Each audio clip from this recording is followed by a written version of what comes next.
정치적인 또 여러 가지 왕으로서의 지위를 확보해 가고 있습니다. 13장에서는 그 가운데 하나님의 궤 법궤를 다윗성에 있는 장막으로 이송해 오려고 생각을 하고 있습니다. 그렇지만 실패하죠. 그 기돈 가지고 오는 과정에서 기돈의 타작마당에서 소가 뜁니다. 우사가 붙잡죠. 즉사합니다. 그래서 다윗이 겁이 나가지고 하나님의 법궤를 가져오겠습니까? 그래서 오벳 에돔이라고 하는 사람의 집에 두는 거죠. 그런데 그 법궤를 보관하고 관리하는 그 오벳 에돔의 집에 하나님께서 놀랄만한 복을 내리셨다 하는 내용이 나옵니다. 어쨌든 법궤는 가져오는 것 실패하는데요. 14절로 넘어가서 궁전을 건축합니다. 아내들에 대한 이야기, 아내들이 많습니다. 그 아내들에 대한 이야기, 또 18절에 가서는 블레셋과의 싸움에서 승리하는 이야기가 나옵니다. 다윗 시대도 그렇고요. 주변 이 당시에는 전쟁이 하도 흔한 일입니다. 언제든지 자기들이 원하면 공격을 하고, 지금처럼 누가 공격을 했다 그래서 어떤 명분이라든지 이런 것도 없습니다. 그냥 자기네들이 공격하고 싶으면 공격하고, 땅을 얻고 싶으면 욕심에 따라서 언제든지 공격하고 하는 시대입니다. 그러나 이 블레셋과의 싸움에서 승리한다 하는 내용이 나오고요. 15장에서는 하나님의 법궤를 다시 옮길 준비를 합니다. 그리고 하나님의 법궤를 예루살렘 다윗성에 있는 마련된 장막으로 가져오지요. 이때 아주 유명한 이야기가 나옵니다. 다윗이 너무 좋아서 법궤를 다시 가져오는데 너무 좋아서 뛰놀다가 바지가 벗어지죠. 그 모습을 보고 다윗의 첫째 부인 사울 왕의 딸이죠. 그 미갈이라고 하는 여자가 다윗을 업신여깁니다. 왕이 돼가지고 채통머리도 없이 저게 뭐냐고. 이 일로 인해서 다윗이 진노하죠. 내가 하나님 앞에서 뛰어논 것이다.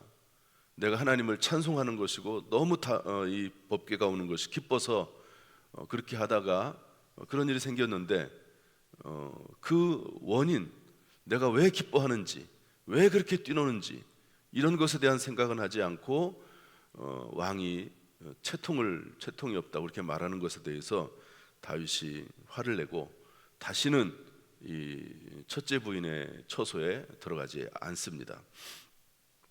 16장으로 넘어가면 하나님의 궤를 준비된 장막에 두고 번제, 화목제, 예배를 드리고요, 백성들을 축복합니다.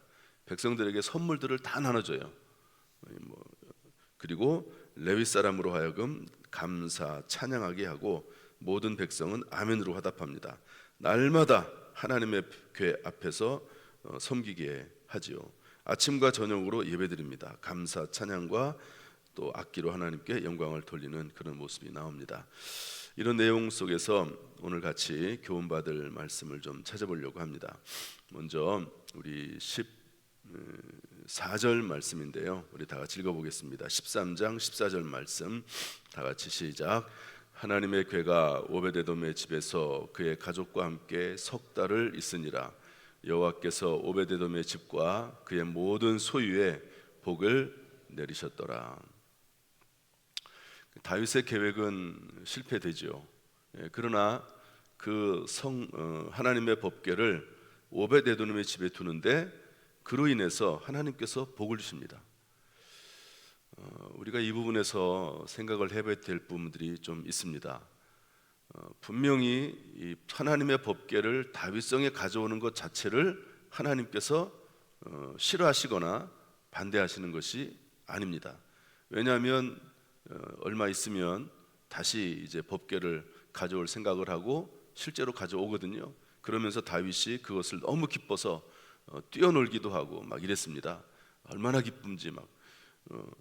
그런데 법궤 자체라든지 법궤를 가져오는 것 자체가 문제가 아니라 무엇이 문제냐면 하나님께서 그 법궤를 다룰 때 하나님께서 나름 하나님이 정하신 규례가 있습니다. 규례가 영적인 하나님의 규례라고 볼 수가 있는 거거든요. 그게 뭐냐면 우리 15장 2절 말씀인데 한번 읽어보겠습니다. 1절 2절 말씀 읽어보죠. 15장 1절 2절 시작. 다윗이 다윗성에서 자기를 위하여 궁전을 세우고 또 하나님의 궤를 둘 곳을 마련하고 그것을 위하여 장막을 치고 다윗이 이르되 레위 사람 외에는 하나님의 궤를 맬 수 없나니 이는 여호와께서 그들을 택하사 여호와의 궤를 메고 영원히 그들을 섬기게 하셨음이라 하고, 레위 사람만이 궤를 메고 다닐 수가 있습니다. 그런데 처음에 그 하나님의 궤를 가져올 때는 어떻게 했냐면요, 레위 사람이 메고 와야 되는데 매지 않고 새 수레에 싣고 왔습니다. 그러니까 레위 사람이 메고 온 것도 아니고, 그리고 실제로 이게 메고 온 것도 아니고 새 수레에 싣고 온 거죠. 지금 생각을 하면 굳이 그렇게 할 필요가 있을까? 그렇다고 해서 법궤를 이렇게 만진 그 사람을 죽게 할 필요가 있을까? 이런 생각까지 들 수 있습니다. 이 당시 하나님은 이 법궤에 대해서 아주 엄격하게 그렇게 말씀에 대해서 규례를 정하시고 그리고 거기에 따라 행하기를 원하시는 거죠. 그래서 4절 말씀 보면요, 다윗이 아론 자손과 레위 사람을 모으니, 그때 실수를 만회하고자 이제는 다 레위 사람들을 모으고, 그 다음에 여기 뭐라고 되어 있냐면 그들을 성결하게 하고, 우리 13절 말씀 읽어보겠습니다. 15장 13절 다 같이 시작.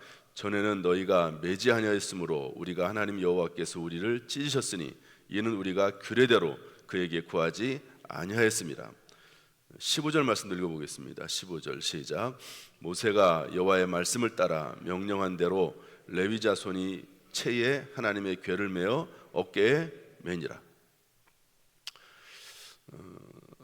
사람이 의도가 좋다 하더라도 하나님의 뜻, 또 하나님의 정하신 규례를 벗어나면 하나님이 기뻐하지 않으신다 하는 것을 알려주고 있습니다. 하나님이 너무 엄격한 것 아니냐. 그렇다고 해서 굳이 우사라고 하는 사람을, 우사가 이제 만졌거든요. 우사는 레위인이 아닙니다. 그런데 오직 하나님의 법궤는 레위인들만 만지게 돼 있고 어깨에 매게 돼 있는데 그 법을 어겨서 죽음을 당하는 것을 볼 수 있습니다. 우리 몇 가지 알 수 있는 내용이 있는데요. 하나님의 거룩한 사명을 감당할 때도 그 하나님의 뜻에 따라 사명을 감당해야 된다. 또 그리고 그것을 하나님의 말씀에 따라 잘 감당하면 복이 임하지만 그것을 잘못 감당하면 화도 임한다 하는 것을 알려주고 있습니다. 제가 올해 지방의 회장이 돼서 이제 각 지방의 교회들마다 임직 예식을 하면 이제 설교를 합니다. 대부분은 이제 장로님들 세울 때, 또 권사님들, 또 안수집사님들 세울 때 가게 되는 거죠. 그러니까 그분들을 대상으로 해서 설교를 할 수밖에 없습니다.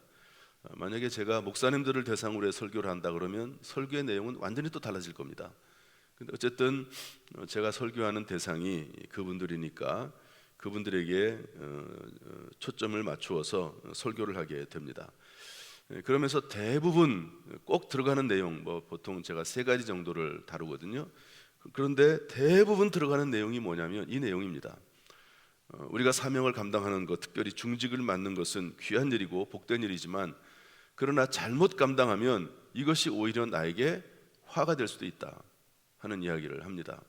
꼭 화까지는 아니더라도 그것이 오히려 나를 힘들게 하고 나를 불행하게 하고 자손들에게도 해가 되는 그런 경우도 있다 하는 내용을 이야기합니다. 레위 사람 외에는 하나님의 궤를 맬 수 없다고 기록을 하고 있습니다. 사울 왕은 사무엘이 드려야 될 제사를 자기가 대신 드려버려요. 블레셋과의 싸움에서 분명히 사무엘이 오고 있음에도 불구하고 급하다고, 이러다가 블레셋 사람들이 공격을 하면 우리가 싸움에서 질까봐 자기가 자기 멋대로 제사를 드려버리고 맙니다. 사무엘이 할 수 있는 일을, 해야 될 일을 자기가 대신 하는 거죠. 그래서 철저히 하나님은 신약으로 넘어와서, 구약뿐만 아니라 신약도 마찬가지입니다. 신약 로마서 12장 3절 6절 이런 말씀 보면 믿음의 분량대로, 믿음의 분수대로, 이런 말이 반복해서 나옵니다. 각자 몸에는 지체가 있지 않느냐. 눈이 있고 코가 있고 입이 있고 심장이 있고 손이 있고 발이 있고, 그렇듯이 각자 하나님께서 주신 영적 믿음의 분량대로 그 사명을 감당해야 되는 것이지, 그것을 뛰어넘어서 자기의 분량이 아닌 것을 하다 보면, 그러면은 결국에는 그 사람의 이 교회 공동체를 깨뜨리게 되고 본인에게도 복이 되지 못한다 하는 그런 말씀입니다. 우리 교회는 17개의 위원회가 있어서 장로님들이 서로 분담하고 계시죠. 알게 모르게 우리 성도님들은 잘 모르는 경우도 많습니다. 그러나 각자 맡겨진 사명들을 잘 감당을 해가면서 현재 우리 교회가 운영이 되고 있다고 보면 될 것입니다. 오늘 여기 있는 말씀처럼 하나님이 나에게 맡겨주신 사명을 잘 감당해서 하나님이 정해주신 질서에 따라 잘 감당하는 가운데 우리에게 큰 복이 임하기를 주님의 이름으로 축복합니다. 나의 사명이 아닌 것, 내 뜻이 아닌, 하나님의 뜻이 아닌 것, 이런 것에다가 너무 관심을 기울이다가 오히려 자기의 사명도 감당하지 못하는 이런 일이 없도록 힘쓰시기를 주님의 이름으로 축복합니다. 두 번째로 우리 14장 10절 말씀 보겠습니다. 14장 10절 말씀 보겠습니다. 14장 10절 말씀 다 같이 읽어보죠. 시작. 다윗이 하나님께 물어 이르되 내가 블레셋 사람들을 치러 올라가리이까 주께서 그들을 내 손에 넘기시겠나이까 하니 여호와께서 그에게 이르시되 올라가라 내가 그들을 내 손에 넘기리라 하신지라. 14절도 읽겠습니다. 시작. 다윗이 또 하나님께 묻자온대 하나님이 이르시되 마주 올라가지 말고 그들 뒤로 돌아 뽕나무 숲을 맞은편에서 그들을 기습하되. 다윗은 전쟁을 많이 합니다. 그래서 심지어 다윗 같은 경우는 성전을 하나님 앞에 짓겠다고 했을 때 하나님께 허락하지 않죠. 그 이유가 뭐냐면 너는 피를 많이 흘렸은즉 거룩한 하나님의 전을 짓기에는 부족하다, 이렇게 말씀하거든요. 그래서 그의 아들 솔로몬이 짓지 않습니까? 전쟁이 항상 있습니다. 다윗의 평생에 전쟁을 했습니다. 땅을 영토를 확장해 나가는데 특별히 우리가 조심할 것은 뭐냐면요, 다윗도 하나님께서 허락하신 영토가 있습니다. 하나님께 처음에 약속하신 영토가 있거든요. 그 영토를 넘지 않았습니다. 그러니까 하나님께서 말씀하시고 하나님께서 허락하신 그 분량, 그걸 뛰어넘지 않아요. 어쨌든 이 블레셋은 그러나 다윗이 끊임없이 전쟁했던 나라고, 그렇지만 이 블레셋을 하나님이 주신 땅이긴 하지만 또 얻지도 못하는 그런 부분도 있습니다. 이 블레셋이 공격해 왔을 때 첫 번째 뭐라고 하냐면 다윗이 하나님께 물어봅니다. 하나님, 전쟁을 해야 될까요? 말아야 될까라고 물어봅니다. 그리고 두 번째, 하나님이 그렇게 하라고 하세요. 그랬더니 또 물어봅니다. 뭐라고 물어보냐면 14절에 그렇게 되어 있죠. 다윗이 또 하나님께 묻자온대 어떻게 합니까? 구체적인 방법도 물어봐요. 하나님, 어떻게 싸워야 됩니까? 그랬더니 정면 충돌하지 말고 매복 작전을 써라. 숨어 있다가 공격할 것을 이야기하십니다. 하나님께서 참 세밀하신 분이세요. 우리가 세밀하게 물어보면 하나님 세밀하게 답변하십니다. 하나님, 싸우러 갈까요? 말까요? 큰 덩어리 물어보는 거죠. 거기에 대해서 답변하십니다. 또 하나님 앞에 기도하면서 세밀하게, 하나님, 이런 부분을 어떻게 하면 좋겠습니까? 그랬더니 하나님이 또 세밀하게 또 알려주세요. 그래서 우리가 신앙생활이 물론 이런 것이 있습니다. 아디아포라라는 게 있습니다. 따라서 할까요? 아디아포라. 다시 한번 아디아포라. 이것은 뭐냐면 이렇게도 되고 저렇게도 되는 겁니다. 여러분, 성경에 아주 하나님께서 너무 세밀하게, 너무 촘촘하게 막 이렇게 해놓지 않으세요. 스스로 결정할 수 있는 것은 결정하도록 합니다. 하나님의 영이 감동하고 하나님 인도하시는 데 따라서, 또 성경에 있는 말씀에 따라서 스스로 판단할 수 있는 것, 아디아포라라는 말 자체가 이럴 수도 있고 저럴 수도 있는 겁니다. 그런데 어떤 경우에 하나님 앞에 이렇게 자세하게 물어보고 세밀하게 물어볼 수 있습니다. 그러면 하나님께서 또 거기에 대해서 세밀하게 답변하시는 것을 볼 수가 있습니다. 여러분, 하나님 앞에 물어가면서 우리의 사명이 됐든 우리의 삶이 됐든 감당하는 저와 여러분이 될 수 있기를 주님의 이름으로 축복합니다. 다니엘이 20하루 동안 기도하지요. 알 수 없는 환상을 보았습니다. 그것을 물어보기 위해서 20하루 동안 기도하는 거거든요. 다니엘 금식, 금할 것, 음식 중에서 금할 것은 금하면서 20하루 동안 하나님 앞에 기도하는 겁니다. 우리가 성경을 읽어가면서 끊임없이 하나님 앞에 기도하고 하나님 앞에 지혜를 구해서 기도하면 하나님께서 우리에게 반드시 응답하시고 또 우리의 기도가 우리 발걸음을 인도하실 줄로 믿습니다. 마지막으로 16장 28절 29절 말씀 보겠습니다. 16장 28절 29절 다 같이 16장 28절